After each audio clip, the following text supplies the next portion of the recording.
Okay, class, in this short video we're going to go over our South Korean fact sheet.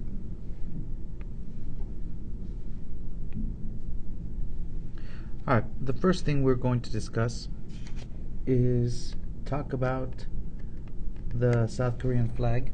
So on your fact sheet, make sure that you have the three following colors. You have red, blue, and black, and color it like you see on this page. Once you have colored the Korean flag, then you can move on to the next part of the sheet. But while you're doing that, one little quick interesting fact about the flag: these four symbols actually represent things that can be found in nature. For example, the one on the far top left represents the heavens. This one on the top right represents Earth. Bottom left represents water, and the bottom right represents fire. So pretty neat. Alright, location. Next, let's go ahead, locate and color South Korea on your map underneath the flag. It is pretty tiny, it is a little difficult to see, but South Korea is found in what is known as the Korean Peninsula down below. As you can see, it is surrounded by countries like Japan, which is to the east, North Korea to the north, and then China to the west. Now, this location is a big has influenced allies or arguments, disagreements between countries, because at one point or another these countries that are neighboring South Korea have invaded or controlled South Korea for a good amount of time. Alright, next let's go ahead and fill in the next blank. The capital of South Korea is Seoul. Now Seoul has the unique makeup in the fact that, one, it is a very technologically advanced city, very modern, but at the same time very traditional, as you can see on the picture on the right. So Seoul does a great job of blending both the old and the new into their cities. Now Seoul has a population of about 9 million people, so very, very large. Largest city in South Korea as well. Once you've written this down, go ahead and look up the city of Seoul, South Korea on your iPads, so you can see different pictures of it. Alright, next thing we're going to fill in is language spoken, and the language spoken here is Korean. Now, one common misconception about Asian languages is that they all look the same and they all sound the same, when in reality that's false, not true. If you look here at the picture that I've included, it kind of breaks down the differences between the three major Asian languages. Japanese, for example, have curvy little cute symbols, as you can see here. Korean kind of have squarey face-like symbols with circles, so a lot more straight lines, a lot more blockier, square in nature. And then Chinese have big characters. Now in this case it says big scary symbols, but that's what Chinese look like. So just a little FYI for you, some small differences between those three languages. Alright, its population. South Korea has a population of about 51 million people. It is definitely more populated than North Korea. North Korea, I believe, is about 30 million people. I could be off by that. But because it is a relatively small country, it does sometimes have problems with overcrowding. Remember the last country we talked about with Australia? Australia had a population of 23 million, but they had much more land than when you compare it to the South Koreans. This next one, instead of land area, it's going to be government. And the type of government that South Korea has, unlike North Korea, is a democratic republic, which means that they elect a president every 5 years. And their current president is Moon Jae-in. Unfortunately, South Korea hasn't had the best of luck with having good presidents. The last two presidents prior to Moon Jae-in have been fired or forced to resign due to corruption, taking bribes, and basically not being good presidents. So hopefully things improve moving forward.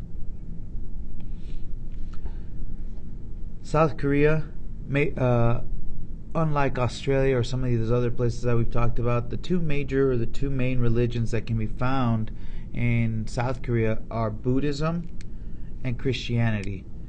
Buddhism we'll get a little into later. This country is a belief that is a religion that is found throughout most of Asia, very popular, and they believe in reincarnation, being reborn after death, and Christianity, which has been around for thousands of years, is one that we're more familiar with today. The currency that they use is known as the Korean won. Just like any of those other countries that we've looked at before, their money tends to be a little bit more brightly colored than the ones you see in the United States, and they tend to have more coined currency than we do. Here's an example of what Korean money looks like. Alright, next guys, let's go ahead and write down some of these major cities. So South Korea, the majority of the population lives in urban settings. Remember, urban settings are cities. So one of the big ones and the second largest city in South Korea is the city of Busan.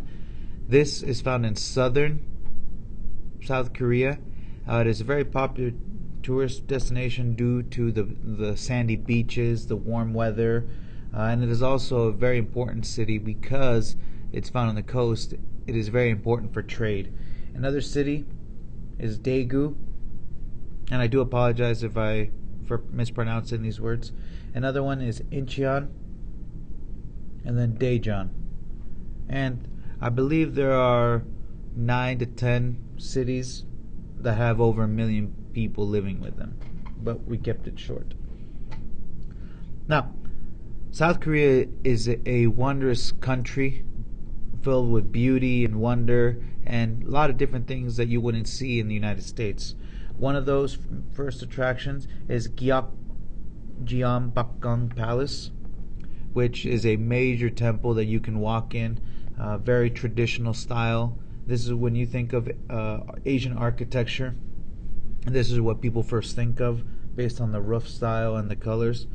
Another one that is very popular is Lotte World, which is a giant amusement park. Think of it as South Korea's version of Disneyland or Disney World. Here you have hotels, amusement parks, movie theaters, and so forth. It's apparently a great place to visit.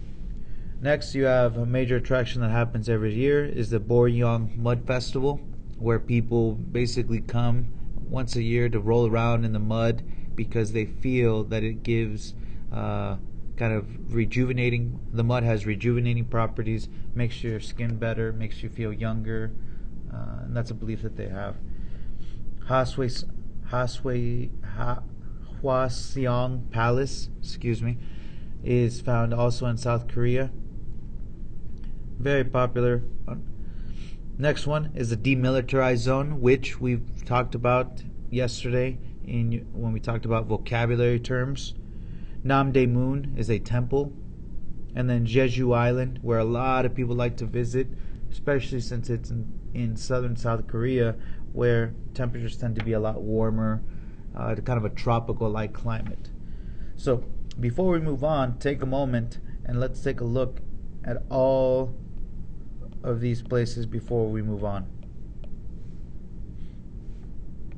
Alright, next, some native animals that can be found in South Korea. Now, South Korea, unfortunately, due to overpopulation, they have actually cleared away a lot of their wildlife. Now, they do have national parks and they have set aside land for protection, but a lot of these animals that are on this short list have are extremely rare to find in the wild. One of those, the first one being the Amur tiger, aka the Siberian tiger. This is found up through the Korean peninsula and even into southern Russia. The Amur leopard, an extremely rare leopard that can be found high in the mountaintops. The Asiatic black bear, aka the sun bear. The white naped crane, and then one of Korea's popular dog breeds that have come out of South Korea is the Korean Jindo. Very beautiful. Just like before, take a moment, look through those, and then go on to the next thing.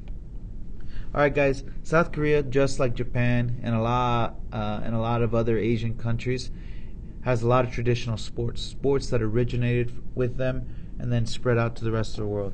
First one is Surium, which is very similar to sumo wrestling, with the main objective is to throw your opponent onto their back, unlike sumo, where the objective is to try and push them out of a ring. Another one that most of us have probably participated in growing up is Taekwondo, and this happens to be the traditional sport of South Korea. Another one is Kyokushin Karate, which is like the one that you see below you. And two more. You have Hapkido and Jaku. Jaku is a very interesting sport because it is a combination of both soccer and volleyball. So very fascinating. So be sure to definitely look these traditional sports up before we leave today. Alright, and the last category that we have here is simply K-pop. We're actually going to spend a couple days learning about K-pop in the future, but I just want you to know just some things about it. K-pop stands for Korean pop music. It's a global phenomenon that's has really picked up the last couple of years in the United States, mainly due to groups like BTS. If you remember over this past summer, you've probably heard a couple songs of theirs playing on the radio. Another group that's very popular is Twice, an all-female group. Blackpink, an all-female group. Big Bang, an all-male group. And then Psy, which probably a lot of people credit with him being the reason why K-pop got so popular back in the day. Most of you probably know or have heard of the song called Gangnam Style, and he's the guy that came up with it. So just like always, and there's many more. So make sure you write all these down, and then make sure that you look these up. And then once you're finished, you can put this sheet into your notebook. We'll tape it when I return on Monday. And like always, if you have any questions, feel free to let me know. Email me, hit me up on Google Classroom. And with that being said, be sure to subscribe so I can make that paper. Thank you.